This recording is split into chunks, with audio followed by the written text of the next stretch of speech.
Okay, so I made a redstone dual device, or something, I don't know what to call it exactly yet, that works as a secret room and a trap, and kind of want to show you guys what it can do. So, yeah. Okay, so imagine that you're out of your TARDIS doing some sort of like log gathering or mining, and then some intruder comes in because you forgot to close your door, or you accidentally opened it when he left. He comes in, this is going to be hidden, and he notices your little secret room thing. He thinks that he'll find some rather useful stuff to grief, but instead of doing that, say this is your griefer here. Well, I just let him in. Okay, so assuming you're smart enough to put the safety on when you leave, and back in this scenario, what actually will happen is when he presses this button, he is going to die. Most unfortunate for him. And then with safety mode on, assuming you're in your base and whatnot, you have access to whatever room you can build here. Okay, so that is what that does. Now I'm going to show you the redstone mechanics within it. So first of all, I think it's smart to start off with this button here. This is the button that primarily activates the trap and or door, depending on whether safety mode is off or on. And that turns on a piece of dust here, which both activates a piston here and deactivates a redstone torch underneath this block, which is currently now keeping this off. So when this activates, it deactivates the torch here, letting this go on, and if safety mode is off, then this piston will be retracted, allowing for this circuit board to be completed with the repeaters here, which reaches the circuitry for the door, which is very nice and simple. Either way, I can get into the simplicity of this later. This is to activate it from the inside here, so that way you can get out, which is kind of important. So now how the trap works is if you have safety mode turned off or on, then the piston here will uh, extend the block to here, while this extends the block outward to here to cut off the door's circuitry, preventing it from activating. Now what this does now is that once this activates, this will extend this block to the repeater, which will activate the trap circuitry here, and thus activating the actual trap itself. It sounds simple, but it's not. It took me an hour to do this. Either way, um, and that's not all either. Let me just turn safety mode back off and go into my room. You probably noticed the secondary button here. What that does is it cuts off the circuitry for safety mode, and then thus forcing safety mode to be on. So that way if an intruder comes in, tries to kill you, but you manage to sneak into your secret room, if he tries to enter the same way you did, he's gonna end up falling for the trap, assuming that you didn't have enough time to put the safety on in the first place. Now, a good way to prevent yourself from getting locked out of your room, assuming that you forgot to turn safety mode back off, is I pretty much just, you know how the button here disconnected the circuitry? This causes this piston to reconnect it while this door opens up. So now safety mode is back off, and in case you ever want to go into your room again, you can.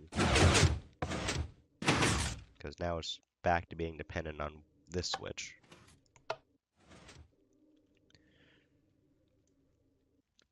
Now, that's pretty much all for the main what it is and what it does and how it does it. But now for the actual designs themselves. This door here, this 2x2 seamless door, I think it's called, is far simpler than I actually anticipated it being.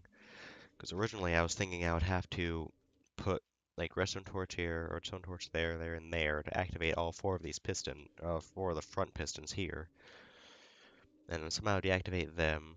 Which honestly, that wouldn't look so bad. Just kind of like that. It wouldn't be so bad, and it would still be, you can still walk right through it. So even if I had to do that, it wouldn't be too bad. But no, I don't even have to do that. All you have to do for a 2x2 set of pistons is put a small line of redstone dust over them and activate it. That'll activate all four of these pistons, which makes this really, really easy. Because then, like you see here, I have redstone torches here activating them all. And then when power goes through here, it activates all of these here by starting off with this first with no delay, causing the pistons here to retract. And once they're retracted, it gives a 2-tick delay for these pistons here before they retract.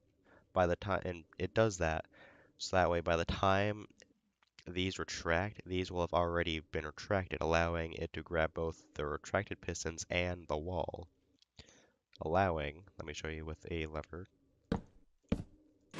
allowing this to go here, because if it was too early, then it wouldn't grab these at all. You just see an indent in your wall, because pistons cannot reel back or extend already extended pistons. So it has to wait for it to be fully retracted before it can move again.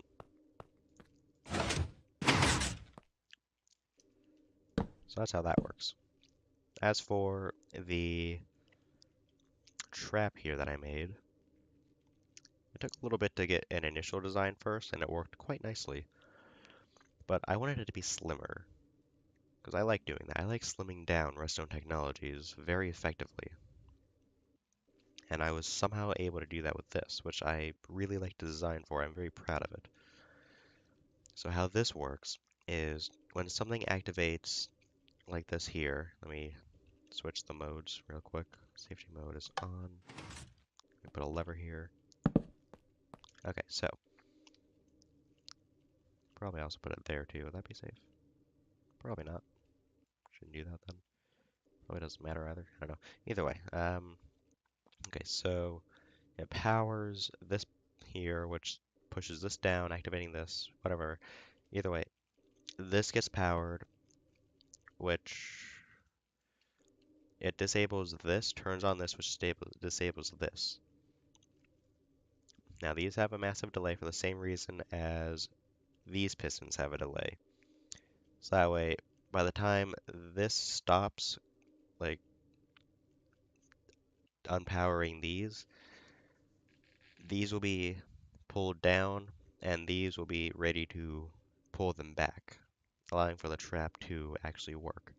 Now, one workaround that I had to do was I had to prevent these from staying active, or else these would re-extend here and cause the floor to be pushed upward. So that is what this bit of pistonry here does. This stays off, or rather, well, yeah, this stays off for a moment. Enough of a moment for this to retract and be pulled back. But before it's all the way here, it activates again, turning this on and keeping this off so it doesn't activate the floor pistons.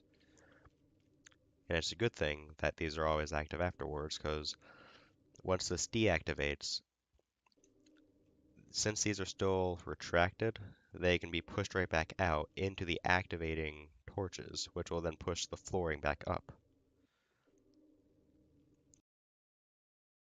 This was added here as a piston updating buddy to this piston.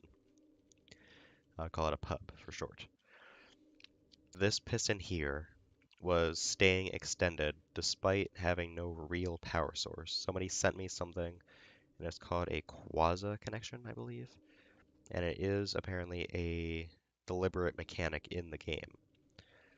It can be troublesome for designs like this, but this piston updates the redstone, whatever you want to call it, for this, allowing it to retract once it's done, allowing it to deactivate this as needed and stuff.